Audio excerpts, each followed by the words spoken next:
Hello everyone, I'm Madhavi Reddy. I'm certified financial planner and chartered wealth manager. So ఈ video అంతా కూడా ITR filing అండి. So అందరికీ తెలుసు కదా, జూలై 31 మనకి డెడ్ లైన్ వచ్చేస్తుంది. ఎవరైతే నాన్ ఆడిట్ ఉన్నారో, కంపల్సరీ కాదో వాళ్ళందరికీ కూడా జూలై 31 అనేది డెడ్ లైన్ వచ్చింది. సో ఎవరైతే ఫైనాన్షియల్ ఇయర్ ఇన్కమ్ April 1, 2025 నుంచి 31 March 2026 వరకు ఏవైతే మీకు ఇన్కమ్స్ వచ్చాయో వాటన్నిటి మీద ట్యాక్సెస్ అయితే మనము అసెస్మెంట్ ఇయర్ 26-27 లో మనం పే చేయాల్సి ఉంటుందండి. సో అసలు ఆ ఫార్మాట్ ఏంటి, ఎలాంటి స్టెప్స్ మనం తీసుకుంటే పర్ఫెక్ట్ గా ఫైలింగ్ అనేది జరుగుతుంది అంటే, ఫస్ట్ ఏంటంటే స్టెప్ ఏంటంటే you have to choose right ITR form ని మనము ముందు చూస్ చేసుకోవాలి.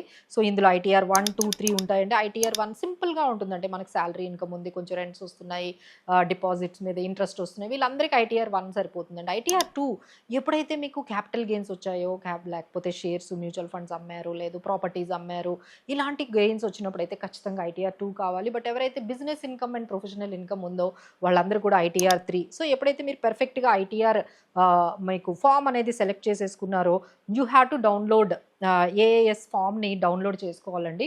సో దానికి మీరు గవర్నమెంట్ ట్యాక్స్ ఈ పోర్టల్కి వెళ్ళండి. అక్కడికి వెళ్తే మీకు అక్కడ ఏఏఎస్ అనేది డౌన్లోడ్ చేసుకోవచ్చు. అందులో మీరు ఆల్రెడీ చేసిన ప్రతి ట్రాన్సాక్షను క్యాప్చర్ చేస్తుందండి. సో అందులో మీకు ఈ డివిడెండ్స్ కానీ, లేకపోతే ఇంట్రెస్ట్లు కానీ, బ్యాంక్ ట్రాన్సాక్షన్స్ అన్నీ కూడా అక్కడ మీకు కనిపిస్తూ ఉంటాయి.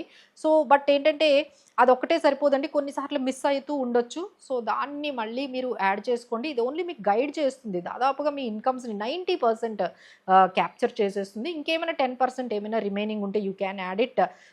సో ఇది మనకి సెకండ్ స్టెప్. థర్డ్ స్టెప్ ఏంటంటే, మీ దగ్గర ఉన్న అన్ని రిపోర్ట్ అయితే చేయాలండి. మీ దగ్గర ఎన్ని బ్యాంక్ అకౌంట్స్ యూజ్ చేస్తున్నారు, ప్రాపర్టీస్ ఏమి అమ్మారు, లేకపోతే క్యాపిటల్ గెయిన్స్ ఏమొచ్చాయి, డివిడెండ్ ఇన్కమ్స్ ఏమొచ్చాయి, ఇంట్రెస్ట్ ఇన్కమ్స్ ఏమొచ్చాయి, ఒక్కసారి చెక్ లిస్ట్ అయితే అయిపోతుంది.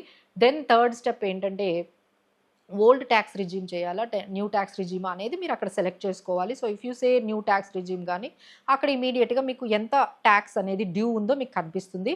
ఓల్డ్ ట్యాక్స్ రిజీమ్లో మీరు ఏమైనా ఎగ్జంప్షన్స్, తర్వాత ఏమైనా డిడక్షన్స్ తీసుకుంటే కంపల్సరీ మీరు ఆ పర్టికులర్ డాక్యుమెంట్స్ని మీరు అందులో అప్లోడ్ చేయండి. సో ఇమీడియట్గా మీకు డ్యూ అనేది కనిపిస్తుంది. సో అక్కడ మీరు చలానా అది ట్యాక్స్ అనేది పే చేసేసిన తర్వాత అక్కడ మీకు కంప్లీట్ అవ్వదండి. So you have to get the OTP.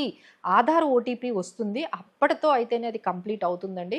So Aadhaar OTP ఎప్పుడైతే మీకు జనరేట్ అయ్యి మీరు సక్సెస్ఫుల్గా కంప్లీట్ చేశారు, ఐటీఆర్ ఫైలింగ్ అయ్యింది అనేది మీకు ఎప్పుడైతే ఆ మెసేజ్ వస్తుందో, then only it will get complete. అలానే ఇంకొకసారి మీరు ఎన్ని బ్యాంక్ అకౌంట్స్ ఉన్నా, మీరు ఏ బ్యాంక్ అకౌంట్ రిఫండ్ కోసం ఇచ్చారో ఒకసారి చెక్ చేసుకోండి. సో ఆ బ్యాంక్ అకౌంట్ డీటెయిల్స్ పర్ఫెక్ట్గా లేకపోతే మీకు రిఫండ్స్ అనేవి రావు.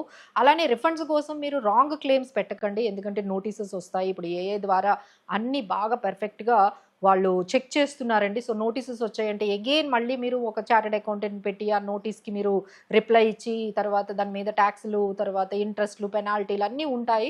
సో వీటన్నిటికీ ఏంటంటే better not to go with this kind of false క్లెయిమ్స్కి వెళ్లకుండా పర్ఫెక్ట్గా మీరు ఆన్ టైంలో మీరు క్లెయిమ్ని, అంటే మీరు ఐటీఆర్ని ఈ స్టెప్స్ ద్వారా మీరు ఫైల్ చేసేసుకోవచ్చు అండి. ఫర్ మోర్ ఇన్ఫర్మేషన్ మీరు మమ్మల్ని కన్సల్ట్ చేయొచ్చు. We're there to help you. Thank you.